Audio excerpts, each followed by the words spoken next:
Welcome back to the channel. Let me ask you something. Have you ever wondered why no matter how hard you work, your money always feels one step behind? Why your salary grows slowly, but prices explode overnight? Why governments drown in debt, but you are the one paying for it with your future? Here's the shocking truth. You're living inside the biggest financial trap ever created. A trap so massive and so silent that you've been trained to think it's normal. Normal to take loans. Normal to owe banks. Normal to work for decades just to pay back money that never really existed in the first place. But what if I told you this system was engineered not to help you, not to protect you, but to keep you working, borrowing, and paying forever? What if debt isn't an economic tool, but a weapon, a business model, a modern form of control? In this video, I'm breaking down how debt became the most profitable invention in history, who's getting rich from it, and, most importantly, how you can avoid becoming its next victim. Because here's the scary part. If you don't understand how debt controls your money, then someone else will control your life with it. So don't click away. Don't miss a second, because by the end of this video, you will finally know how the system works and how to fight back. Let's begin.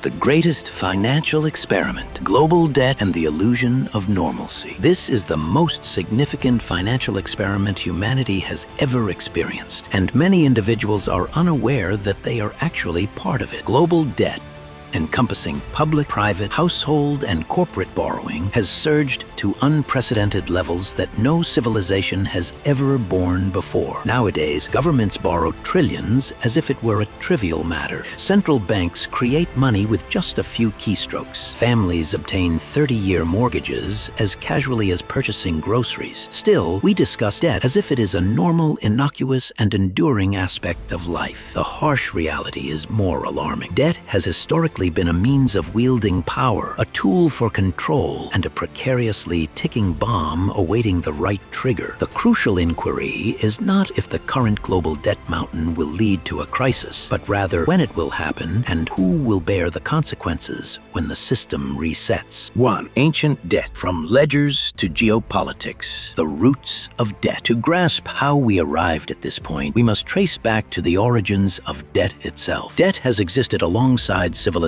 The earliest clay tablets in Mesopotamia, created thousands of years before Christ, were not filled with poetry or philosophy, but rather records. They documented who owed whom, the amount of grain, and the number of cattle. In primitive societies, debt transcended a mere economic instrument. It held a sacred status. Priests and monarchs managed debts, enforced them, and occasionally annulled them in grand jubilees, during which obligations were removed to prevent the social order from breaking down. Just think for a moment about that. The notion that preserving society necessitated hitting a reset button on the financial system. Debt represented power, but excessive debt posed a threat. Ancient leaders recognized what contemporary authorities seem to overlook, that you cannot bind an entire population with obligations indefinitely. Eventually, the system will fail. Debt in the Renaissance and empires. Jump ahead to the Renaissance, when influential banking families like the Medici emerged in Florence. The concept of debt transitioned from being represented by grain and livestock to being measured in gold and credit. Monarchs and popes amassed vast loans to finance military campaigns, construct cathedrals, and support empires. However,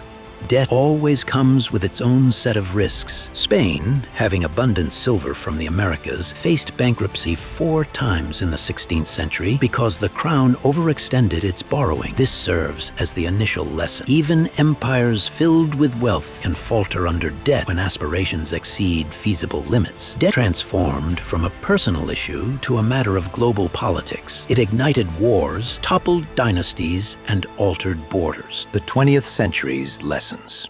The surge of modern debt truly began in the 20th century. Following World War I, countries accumulated debts so significant that repayment appeared unfeasible. Germany was burdened with reparations dictated by the Treaty of Versailles, obligations so overwhelming that contemporary economists cautioned they would destabilize the nation. Their predictions came true. The hyperinflation experienced in the early 1920s, where Germans transported wheelbarrows of paper marks to purchase bread, was a direct direct result of debt responsibilities that could not be satisfied in real terms. This catastrophe left lasting scars that profoundly influenced the political landscape leading to World War II. Debt was not merely a financial issue.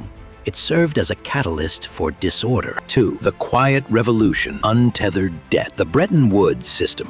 In 1944, the Bretton Woods Conference took place. This event marked the creation of the modern world's financial system. With 2/3 of the global gold supply at the end of the war, the United States dictated the regulations. The dollar was established as the central currency, convertible to gold at $35 per ounce. Other currencies aligned themselves with the dollar. The intention was to promote stability. However, the result was reliance. Each nation's financial obligations, every government bond, and all economic evaluations now depended on the assurance that the United States would exercise fiscal responsibility. For a time, it was effective. Yet the urge to borrow, spending beyond available resources, remains persistent. By the 1960s, the burdens of the Vietnam War and domestic initiatives had caused the United States to issue more dollars than it had gold. Foreign nations took notice and began requesting gold in return for paper currency. In 1971, Richard Nixon closed that option, severing the dollar's connection to gold. At that point, debt became unrestricted. Governments could now borrow and print freely, constrained only by public confidence. The financialization of debt. In 1971, a significant shift took place, known as the Quiet Revolution. This change turned debt from a limited resource into an unlimited one. With the removal of the gold standard, central banks learned they could influence interest rates to steer the economy. When the economy slowed down, reducing rates encouraged more borrowing. During crises, additional debt was generated to fill the gaps. Each financial rescue demanded a greater amount of leverage than the previous one. The 1980s experienced significant increases in public debt under leaders such as Ronald Reagan and Margaret Thatcher, framed as essential for national defense or economic reform. Developing nations borrowed extensively from Western financial institutions, leading to the Latin American debt crisis when they failed to repay. A pattern emerged: utilize debt to pursue wealth and then suffocate when conditions change. The 2008 crisis and systemic risk. The 2008 financial crisis was not merely a housing issue, as many think. It was a complex web of debt throughout the financial system, where a fragile structure of leverage meant that when one part faltered, the entire system trembled. Mortgages were bundled into financial products, marketed to investors, protected by derivatives, and magnified by leverage ratios as high as 30-1. The collapse devastated banks, erased pensions, and compelled governments to step in with trillions in bailouts. The harsh irony was that those who overspent carelessly received assistance, while everyday people faced job losses, home repossessions, and austerity measures. Debt was shown to be more than just a neutral tool. It was a system designed to safeguard the interests of the powerful. Third,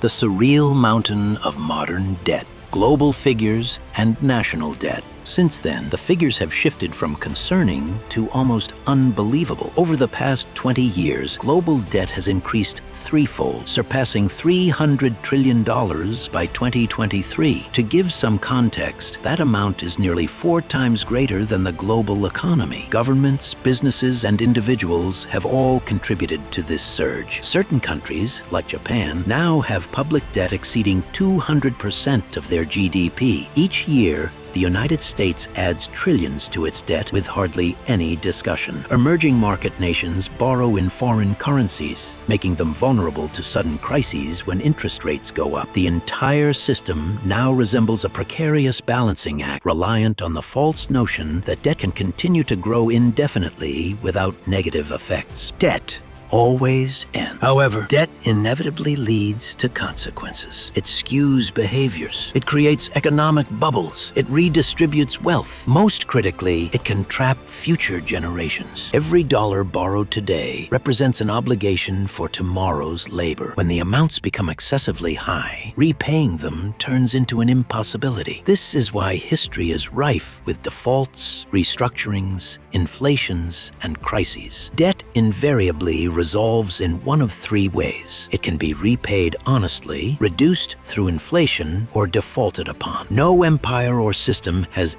ever escaped this reality. The invisible trap. The effects of the current situation are all around us, yet most people remain unaware because debt has largely become hidden. Consider this. When your government operates with a deficit, it doesn't come to your doorstep to request money. Instead, it issues bonds, sells them to banks or international investors, and subtly accumulates a debt in your name. When you use a credit card, you aren't making a payment. You are taking out a loan. When companies declare record profits, those earnings are often inflated by funds borrowed for stock buybacks. The entire system relies on leverage. However, leverage behaves like gravity. It feels effortless during the ascent and overwhelming during the descent. The whole financial system today is buoyed by commitments that might not be fulfilled. The superpower burden. Consider the United States, the cornerstone of the global system. Its national debt exceeded $34 trillion in 2024. This figure is so immense that it feels abstract. However, when we put it into perspective, each taxpayer is responsible for hundreds of thousands of dollars in debt. Just the interest payments now compare to defense spending. This signifies that the world's leading superpower is borrowing money merely to cover the interest on previously borrowed funds. This situation isn't isolated. Throughout Europe, debt to GDP ratios stay significantly above 100% in nations such as Italy and Greece. In China, the surge in debt has largely been concealed within local governments and state-owned companies, creating hidden liabilities that could be much greater than the official numbers indicate. Everywhere, debt has spread alarmingly. The psychological component. The trap is as much about psychology as it is about finances. Politicians favor debt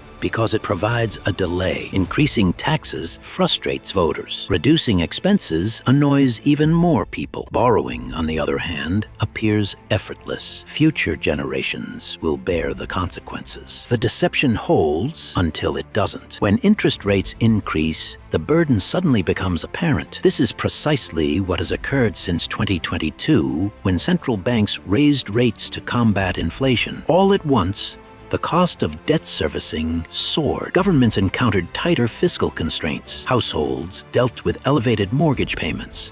Businesses witnessed their refinancing expenses skyrocket. Debt functions like a dormant predator, harmless while it sleeps, lethal once it stirs. Yet even as the dangers amplify, debt continues to be promoted as a route to prosperity. Students are encouraged to incur substantial loans for degrees that may or may not yield returns. Families are urged to stretch their finances for homes they can scarcely afford based on the belief that real estate will always appreciate. Nations are reassured that deficits are inconsequential because central banks can generate unlimited money. This is the grand deception of contemporary finance, that debt is free, boundless, and secure. History vehemently contradicts this notion. Conclusion: the inevitable reckoning. What follows isn't difficult to predict if you're familiar with economic history. There are only a few options when debt accumulates excessively. One option is inflation, quietly diminishing the worth of what is owed by devaluing the currency. This process is already underway. When prices increase by 10%, your savings lose 10% of their purchasing power, but your government's debt is effectively reduced by the same amount. This acts as an unseen tax and is politically more palatable than outright default. The second option is restructuring, acknowledging that the debt is unpayable and renegotiating its terms. This was evident with Greece during the Eurozone crisis, when bondholders had to accept losses. The third option is complete default, refusing to pay anything. History is filled with instances of sovereign defaults, from Argentina to Russia, each causing considerable upheaval. None of these choices is without pain. They all represent a breach of trust. So which direction are we heading? The indicators suggest inflation is being favored as the chosen path. Central banks may publicly declare their intention to combat it, but governments burdened with debt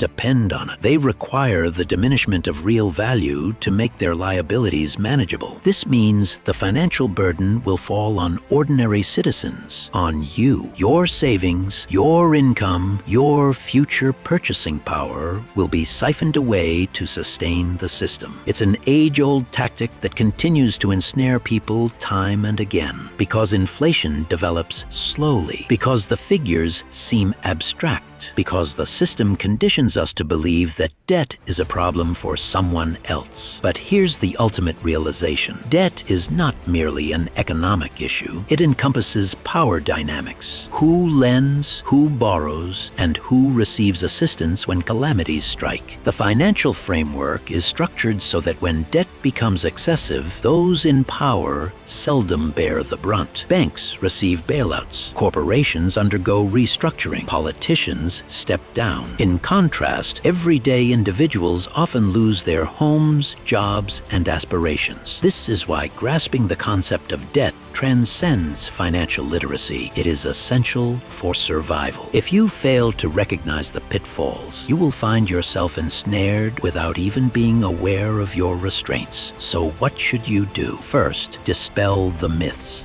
Understand that debt is not neutral. Each dollar borrowed carries repercussions. Second, acknowledge the historical trend. No empire, nation, or system has evaded a reckoning regarding debt. The timelines may differ, but the outcome remains consistent. Third, safeguard yourself. This doesn't imply panicking or hiding gold in your backyard. It means cultivating genuine wealth that isn't solely dependent on paper pledges, assets that retain value through various economic cycles, knowledge that cuts through the deception, perspective that prevents you from falling for the same old schemes, because the system will continue to employ them. This is the lesson from history. Debt accumulates, leaders deny, crises unfold, and societies reset. Your only choice is whether you confront that cycle with awareness or ignorance. By recognizing the traps, you can steer clear of becoming their casualty. If you remain oblivious, you will suffer the consequences for errors you never committed. Global debt is not just a figure on a balance sheet. It casts a shadow over our future. Unless we learn from it, we will find ourselves crushed just like every empire before us. If this has provided you with a fresh perspective, consider subscribing. History holds the keys. I'll guide you to where to look.